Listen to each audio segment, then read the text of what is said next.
izinto zakho zizohamba kanjani kahle kukhona izinto ohleli phezulu kwazo ezifana nalezo. Kubalekile-ke bafowethu ukuthi-ke uma ufuna izinto zakho zihambe ngeqiniso, nawe ufike ukhuluma iqiniso phambi kwabazali bakho, ukhuluma iqiniso phambi kwethongo lakho, bese ucela intethelelo, bese liyakuthethelela izinto zakho nawe zobe sezihamba ngeqiniso.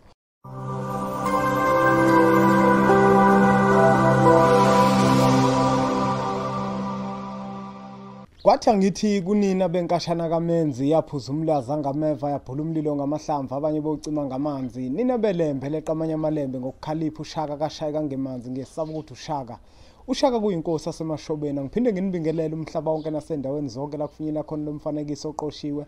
Uma ukuthi usanda kusijoyina kwi-channel yethu Impunga Yesintu TV, igama lami ngumlekeleli wakambanjwa bathi Impunga Yesintu, kanti insizwa zingibiza ngonduna kandaba. Untombi ziyamncumela, insizwa ziyamkhomba, isilwane esincane saphuma ehlathini ekuseni ngoveve sazivuthulula ngoba sigcwele amabethe.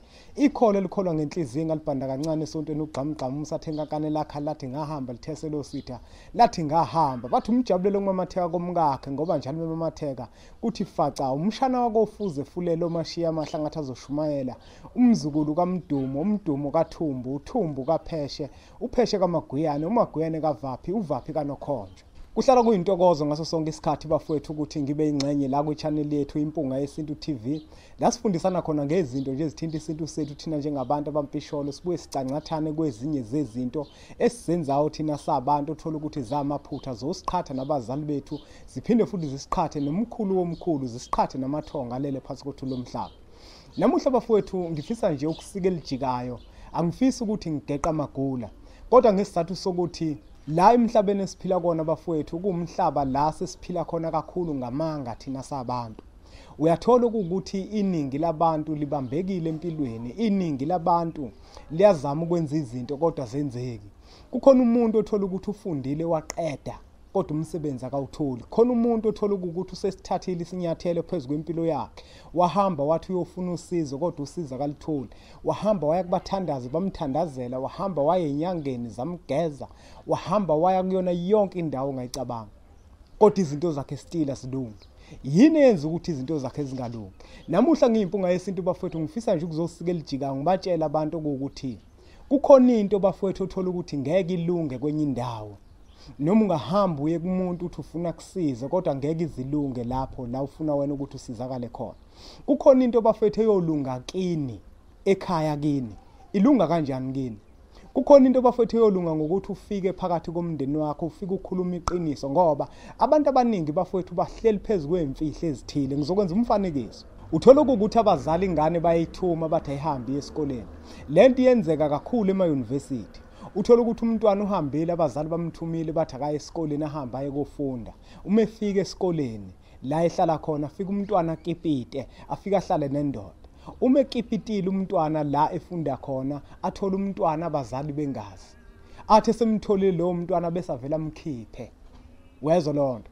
Manje lo umuntu izinto zakhe angeke zahamba kahle ngoba noma ngahamba ekumele lapho endabuka athi uyozama ukulungisa leyo nto, angeke izilunge. Leyo nto isidinga manje ukuthi uhambe uye kini, ufike uhlale nabazali bakho, ufike wenza inhlambuluko kubazali bakho, ufike ulikhuluma iqiniso ukuthi wena ngenkathi ufunde e-university wahlangana nomfana wahlala naye kwabe sekuhlala isisu, sathi mase sihlalile isisu wabe ususikhipha. Lelo qiniso liyadinga ukuthi lifike emagcekeni akini, lifike kubazali bakho ukuze bakwazi ukuthi bakuthethelele nethongo elilele phansi kwethu lomhlaba nalo likwazi ukuthi likuthethelele bese izinto zakho zihamba kahle. Uma bafowethu sabantu sisazohlala phezulu kwamanyala, sisazohlala phezulu kwezinto eziyinkinga ezingaziwe emakithi, izinto zethu angeke zalunga. Noma ungahamba uzuyephi izinto zakho ngeke zilunge. Kukhona izinto bafethu ezilungiswe ekhaya. Ufike nje ekhaya uhlambuluke kubazali bakho leyo nto eyimfihlo owayenza wena uwedwa okanye owayenza nabangani bakho. Ufike uyikhulume kubazali bakho ukuze ukwazi ukuthi uthole intethelelo ngokwasethongweni. Hayi bafowethu ngishilo ngiyimpunga yesintu ukuthi angiqondile ukuthi namuhla ngigeqa amagula, kodwa ebengifisa ukuveza kakhulu ukuthi ezinye zezinto zakho wena njenganomuntu zolunga ekhaya, ngoba ekhaya ikhona la usekeleke khona. Ekhaya ikhona la kukhona khona uNkulunkulu bakho bokuqala abantu ekuyibona abakuthatha bakuletha lemhlabeni.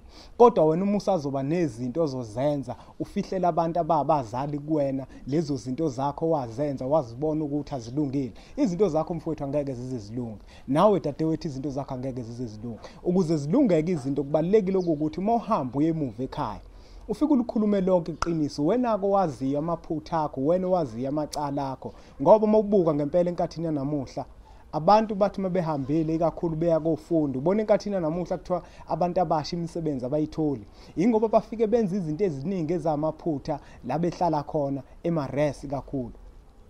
Afika umuntu laphana kipite abazali abazi ukuthi ukipitile, umfana uthola ukuthi unengane abazali bakhe abazi. Izinto zakho zizohamba kanjani kahle kukhona izinto ohleli phezulu kwazo ezifana nalezo. Kubalekile ke bafowethu ukuthi ke mawufuna izinto zakho zihambe ngeqiniso nawe ufike ukhuluma iqiniso phambi kwabazali bakho, ukhuluma iqiniso phambi kwethongo lakho bese ucela intethelelo bese liyakuthethelela izinto zakho nawe zobe sesihamba ngeqiniso. Ngitheka ngeke ngigeqa amagula zitholeleni incwadi zempunga yesintu. Ikhona incwadi esihloko sithi sithini isintu nencwadi esihloko sithi amava ahlabahlosile kanti ngekudala kuzophuma incwadi esihloko sithi uyokhuluza ukhokhobe eyisikhuthaza amazwi sabantu abasha.